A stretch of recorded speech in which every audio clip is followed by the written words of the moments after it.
What's up, Bills Mafia? I got 5 takeaways from the Bills' 48-42 win over the Detroit Lions this past Sunday. But before we get to that, let's get to that intro. That means that we punched our ticket to go try to win a Super Bowl, and that's it. We got one game at a time, starting at 1 o'clock on Sunday. Love y'all, boys. Love you. Love you. I'll go to war with every single one of you, every game, all right? Love you, 1-7. Here we go. 1, 2, 3, 1, 2, 3. Win.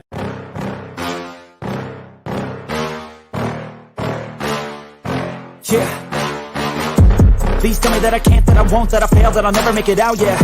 Please tell me all the bad, never good, fill my head full of every single doubt, yeah. Please say any negative thoughts, I pop off when I hear people say I cannot. I get off to the thought of proving everyone wrong, I won't stop to the top, so you better back off and get lost. I'ma stay loud, stay proud, never running out, never heading south. I'll be spreading out, call it word of mouth, can't put me down, I'll be getting loud. You can have it douse, not what I'm about, have your fucking cloud. It be raining now, I keep making sound, go another round, bitch I'm legend bound, can't stop me now. You don't wanna fuck with me, a slow burn like a disease. Just tell me that I can and I'll show you things that you couldn't believe. Just tell me that I can. Just tell me that I can. Just tell me that I can. Just tell me that I can. It's showtime.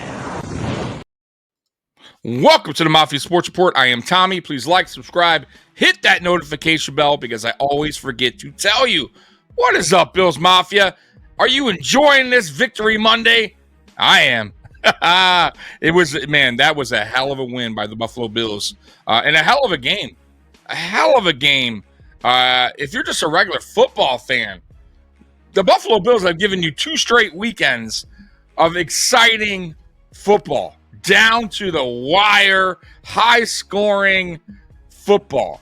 And you can't ask better for that, right? Like, of course, we would have liked to win versus the Rams, right? But it is what it is, right? But we got the win in Detroit against a very, very good Detroit Lions team. And I actually had them going into this game as the best team in football.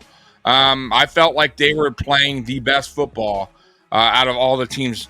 I know that some people can argue the Eagles, but listen, Detroit they had 1 loss, and they were on they haven't lost since week 2, right? And they didn't know what defeat tasted like for a long time. And the Buffalo Bills had to remind them what that felt like. And listen, I want to talk to Detroit Lions fans. I live in Detroit, okay? I understand the pain that you guys went through all those years of being terrible. I get it. I'm a Pistons fan. You understand? I'm a Tigers fan. I get it.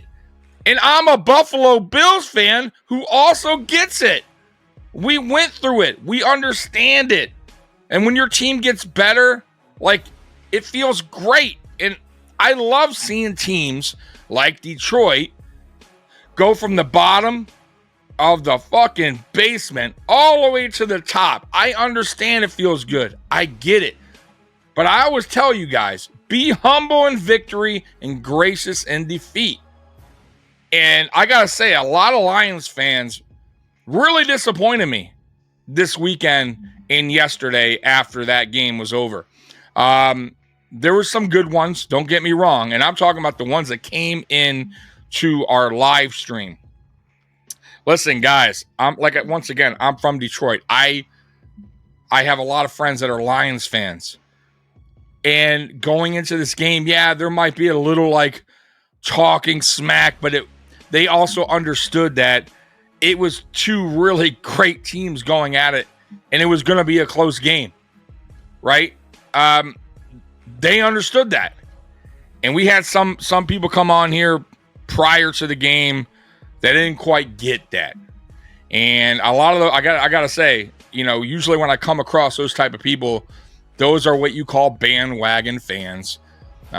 They jump on the ship when things are going right, and they're the first ones to jump off when things aren't. And and then when we do our post game, you want to talk about, people come on here talking about we got lucky. No, man, there's no luck in football, guys. I'm sorry to, break the news to you. You think the Rams got lucky when they beat the Bills last weekend? No, they didn't get lucky. They outplayed us. And it was a close game. It was a great game. But they did more on the football field that day to get the win than the Buffalo Bills. And the Buffalo Bills did a little bit more to get the win this past Sunday against the Lions to get the win. And these are the cold, hard facts, right? Is it lucky that St. Brown fumbled? No, that was a great football play. Like little things like that, it's a game of inches. And turnovers mean a lot. Like, I'm telling you guys, little things like that is a reason why the Detroit Lions lost and the Buffalo Bills won. Right? And if you can't accept that, and if you're that kind of fan, it's gonna be tough for you to watch pro sports. It really is, because you're gonna get ready for a lot of heartbreak and people coming right back at you, calling you an idiot. Right? Like, once again, be humble, be gracious in defeat. Right? I really try to be. Like, now look, I come on here, I do pregame, I give you my predictions, I do postgame, I'll let you know why we won, or my opinion on why we won or why we lost. I try not to be the guy that throws excuses out there. And once again, it's okay if you're a Lions fan, you're saying, hey, I really wish we had this so-and-so out there and this guy wasn't hurt. Like, maybe it would have been different. I'll accept that. But it goes both ways. Like, Buffalo was out without players. We're in, week 15. There's going to be injuries, guys. You don't think we feel the same way over the last so many years when we've had players missing in playoff games? You can't hold that as an excuse. It's football. It sucks. I get it.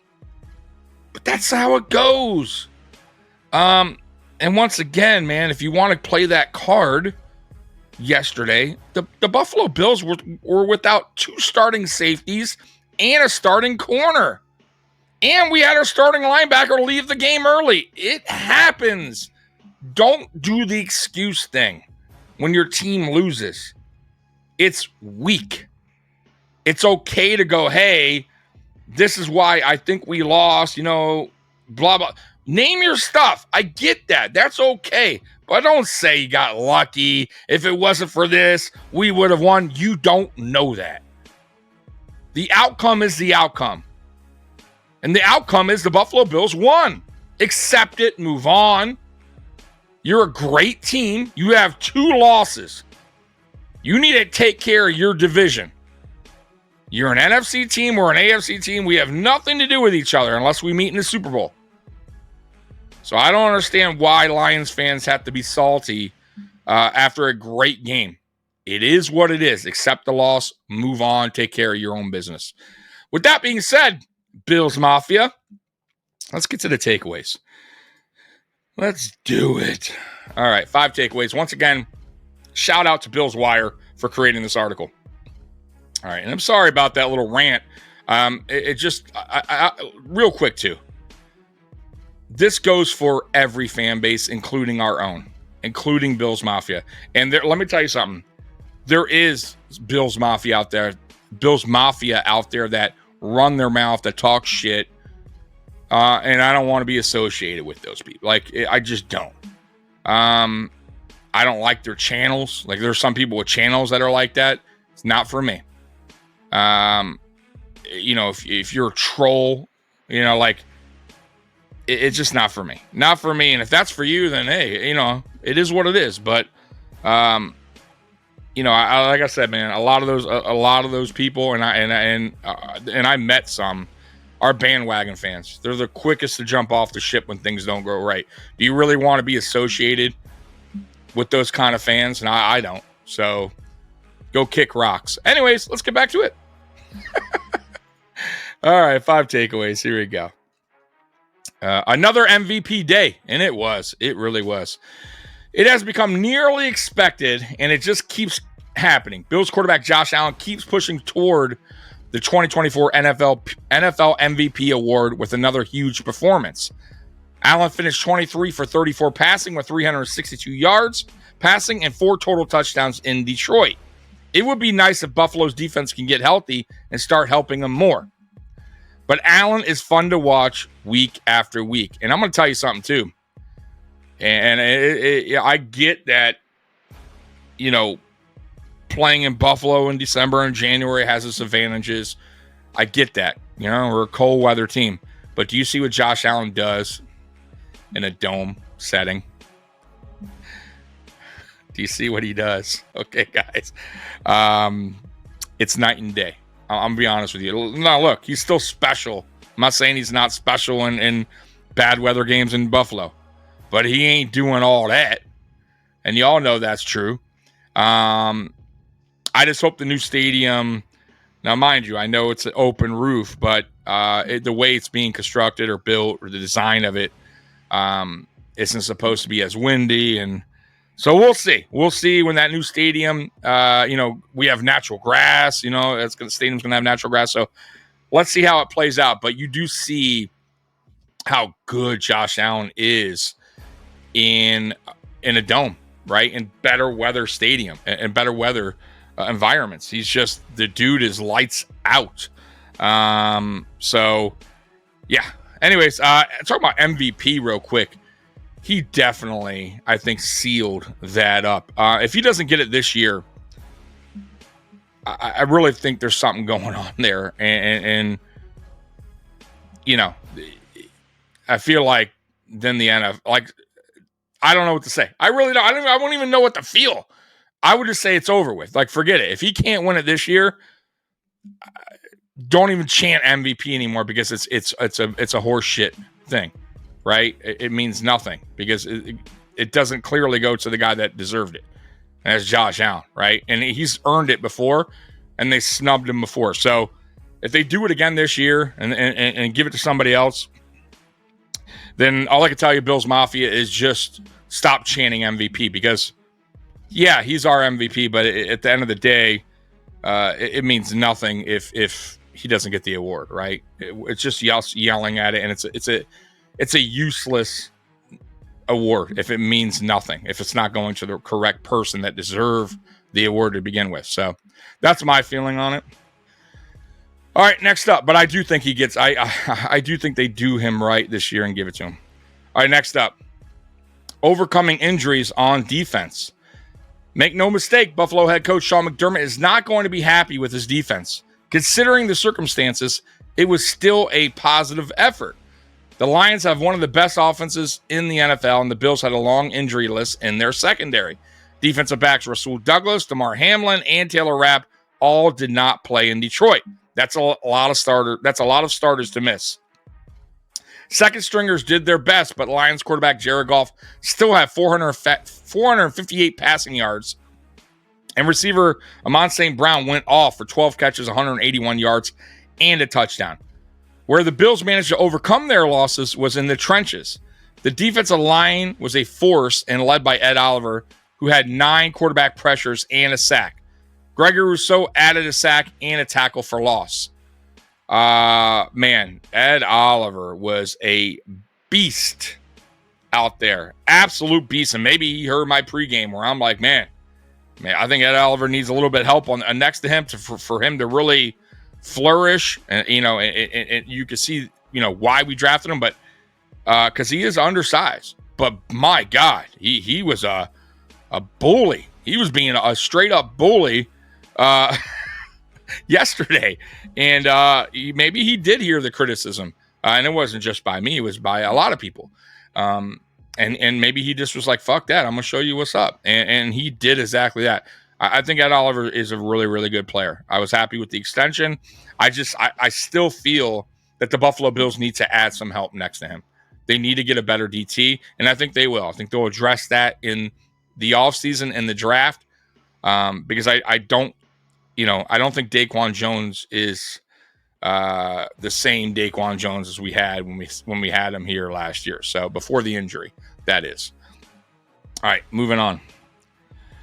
Oh, and by the way, the point, the defense in total, the defensive line, I felt like the defense came out in the first quarter, played really well, got after Goff, 3 and outs. We built that lead early, but then they started to break down. And Sean McDermott started playing soft zone again, and we weren't rushing the quarterback as much.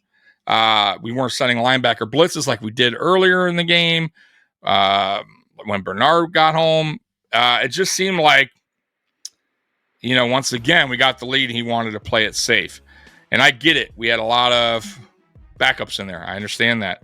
But this is now 2 games in a row where we have given up a total of 86 points in 2 games. 86 points. Unacceptable. It's unacceptable. I get we went against 2 good offenses, but 86 points, guys. Come on, man. Like we can do better than that. And I know we can. I'm not saying this defense is lights out, but we can do better than 86 points in the last 2 games, right? And over 2 game span. That has to be better, especially heading into the playoffs. You cannot allow that, because that means the offense would have to make no mistakes, play perfect football, and get the win. And I'm going to tell you something. If you go back to that game yesterday, both offenses were fine, right? Both defenses struggled there, gave up a shit ton of points. But why did the Bills win? Because of a couple things. A turnover. Bills had nothing, no turnovers. Lions had 1. It was crucial. Scored a touchdown off that turnover. Right? Big time. That's that right there. And our run game got going and we shut down their run game. Those are the 2 things that really stand out. Obviously, the Dan Campbell onside kick stands out as well. That was unacceptable. I just do not understand why Dan Campbell would do that with 12 minutes left in the game. At that point, you're giving us basically great field position, even if Mac Hollins doesn't return it to the 10. Yeah, it was just unacceptable at that moment. We scored a touchdown off that. So, but like I said, the thing that stood out the most was really the turnover. The turnover, and also one more thing I forgot to mention, the first quarter, which was the defense got the Lions off the field on their first 2 drives, I believe. So, and that's what built that's what built the lead for the Buffalo Bills. It went up 14-0. So, coming from when you play from behind in the NFL, especially against a good offense, it's very tough to get back in the game. You have to play perfect football. And once again, I go back to it. The Rams and the Bills, it wasn't perfect, right? We got behind quick, and that's the story of the game. Same thing with the Lions. It was really, if you look at both games, right, it's kind of, they both played out the same way. It just, the Rams got out early. The Bills had to play catch up. It was a little bit too late. The Bills got up early against Detroit.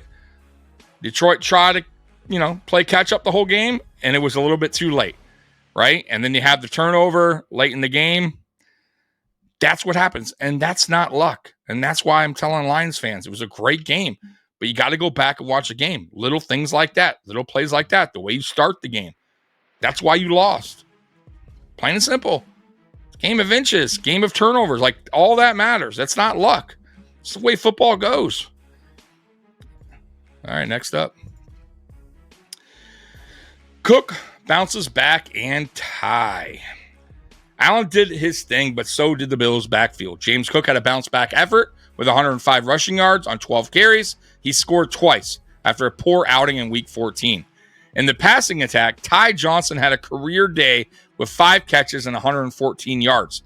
That duo was excellent. And let's add Ray Davis, who I felt like, look, his numbers weren't spectacular, but he got 7 carries for 15 yards. But what I like about mixing Ray Davis is he's a power back. You soften up that defensive line.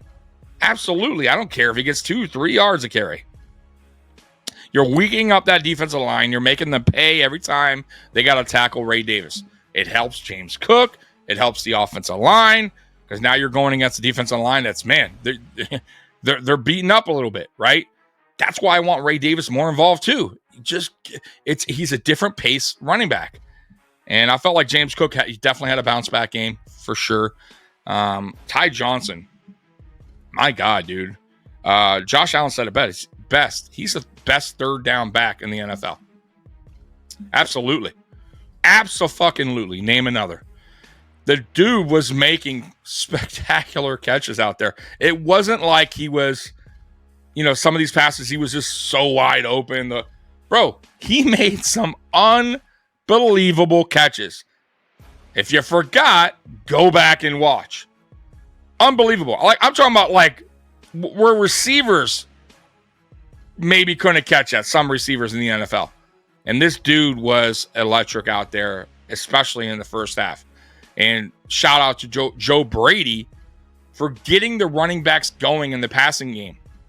Finally, because it's been a while. And we were saying for a long time, at least me and Mikey, why aren't the running backs getting involved in the passing game? If you're not getting them involved in the run game, get them involved in the passing game. We all of our running backs are capable of catching balls out the backfield. They're all capable of it, right? And this game, you saw it. James Cook, 1 reception, 28 yards. Ty Johnson, 5 receptions, 114 yards. Ray Davis, 2 receptions, 14 yards. Just throwing that out there, right? Ray Davis, 2 receptions, 1 touchdown. Guys, Joe Brady needs to keep doing that. Get the running backs involved in the passing game. It makes sense. It works. It helps Josh Allen. It keeps the offense moving. I love it. All right, next up. Dan Campbell helps the Bills. I talked about it. Let's go to it. All right. Last week, the Bills lost a shootout to the Los Angeles Rams, and McDermott played his part. McDermott's usage of timeout late ruined his team's chances. It looks like Detroit's Dan Campbell wanted to pay McDermott back. The Bills earned that win in Detroit. And while this is not a takeaway on Buffalo, the Lions look like they wanted to give away that game with Campbell's decision to go for an onside kick way too early in the fourth quarter. Bare minimum, the Bills didn't make them pay. Yes, they absolutely did, and that's the end of that article. Shout out to Bills Wire once again for creating the article. By the way, I will have another video up today. Stock up, stock down. You want to watch that? That will be up shortly. But yeah, listen, Dan Campbell, terrible decision. Terrible. And I understand this is like Dan Campbell's thing, right? Like Dan Campbell goes for it on 4th down. He does a lot of fake punts. I get that. And I honestly, I kind of respect him doing a lot of that. I respect, right? Like giving your team a chance, trusting your players can get the 4th down, right? But that onside kick is unacceptable. And I got to be honest with you, some of the 4th down calls that now there wasn't here in this game, but that I've seen him do in the past are, once again, I get that you're trusting your team. I understand that, but you can't go for it on 4th and 2 or 4th and 3 on your own 30 early in the game. It wasn't even and I'm talking about the Green Bay game. What are you doing? You're giving them points. You're giving them great field position and points, and I just don't understand it. I didn't understand the 4th down he did in the playoffs. It was unacceptable against the 49ers. I will say this about Dan Campbell. I think he's a great coach, but he is stubborn as hell. And I don't know if he's going to ever change his ways, but you have to go with how the game flow is going. And if you go back to this onside kick here, I think we're up 10 at that point, and you got 12 minutes to go. I understand thinking that, man, we can't stop Josh Allen, the Buffalo Bills offense. Why not at least take a chance? But here, you gotta understand a couple things. One, the onside kickoff is not the same as it used to be. You have to now tell the refs that you're doing an onside kick. means it takes away the whole trick play part of it where it's unexpected, right? So now the special teams coverage unit, the special teams unit knows it's coming, right? Is now they're prepared. So you're taking that element away, which makes it harder for, the kick team to recover an onside kick. And not only that, you're only down 10. And yes, I get it. You're not stopping Josh Allen. The offense is rolling. But anything can happen on a drive. Anything. A tip pass can turn into an interception. A fumble. Right? I mean, look at St. Brown. St. Brown was having an amazing game. He had one fumble. And it was costly. But you don't expect that, but it happens. So I just don't get it. Like, I don't understand that at all. And it did cost them. It cost them big time, I feel. So Dan Campbell has to look in the mirror and has to eventually say, hey, like, I gotta do some stuff a little different. And I wonder if any coach were to go up to him and say, hey, this is not a good decision.